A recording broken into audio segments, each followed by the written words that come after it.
అంటే సరే నా చేతి తగిలింది పడ్డది అనుకోండి, నేను పెడతా. అదే మనిషి తీసినప్పుడు 5 రూపాయలు ఎట్లా పడుతుంది? పక్కనే ఉండిగా ఈ మనిషే తీసిండు, మళ్ళా పడది. ఎందుకు పడదు అట్లా? తీద్దాం, తీరి.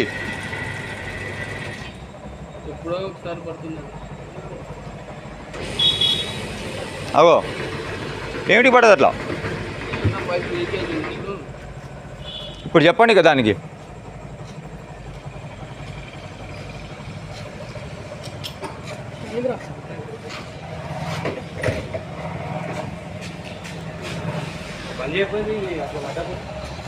ఈ పంపు బంద్ చేసి ఆ పంపు కొట్టి నాకు చెప్పాలి కదా, నాకు చెప్పాలి కదా.